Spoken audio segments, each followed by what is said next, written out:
In the heart of a small, isolated town, nestled deep within a thick forest, stood an ominous structure known as the Hollowwood Manor.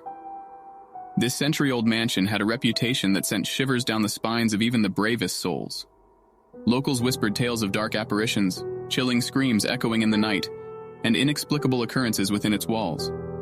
But one tale in particular stood out, making the manor's haunting all too real. The story began with a group of adventurous teenagers, curious about the legends that surrounded the Hollowwood Manor. Ignoring the warnings of the townspeople, they decided to explore the haunted house on a moonless night, guided only by the faint glow of their flashlights. The moment they crossed the threshold, an unsettling silence descended upon the group.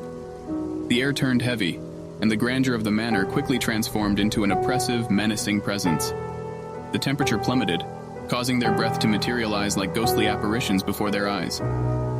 As they ventured deeper into the house, strange things started to happen. Objects moved on their own, doors slammed shut without warning, and whispers echoed through the halls. The teenagers tried to dismiss these occurrences as mere coincidences, but the weight of fear in their hearts grew heavier with each step. In one room, they discovered a dusty old Ouija board.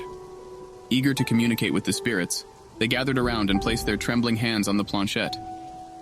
The atmosphere thickened, and the planchette seemed to move with a will of its own. Unseen forces compelled it to spell out a terrifying message: "Get out!" Ignoring the warning, they persisted, their fear now mingled with morbid curiosity. The board's responses grew more malevolent, and the spirit's anger intensified.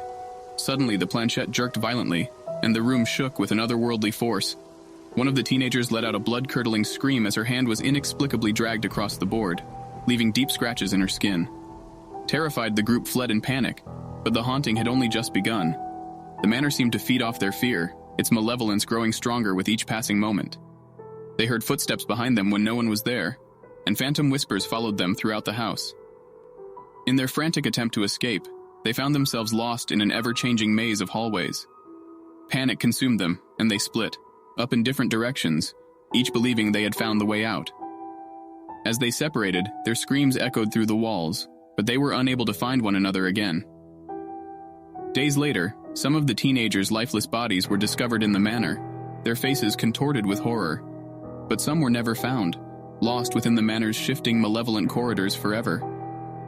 The townspeople, fearing the mansion's dark power, sealed the Hollowwood Manor off from the outside world. To this day, it remains a place of dread, and the few who dare approach it hear ghostly cries, lamentations, and pleas for release from the tormented souls trapped within its walls. Many claim that the Hollowwood Manor is not just a ghost story, but a living nightmare, a place where the lines between the living and the dead blur, and the darkness within is more than just the stuff of legend. So if you ever find yourself near that forsaken town, take heed of the warning, and never venture into the Hollowwood Manor, for you may never return.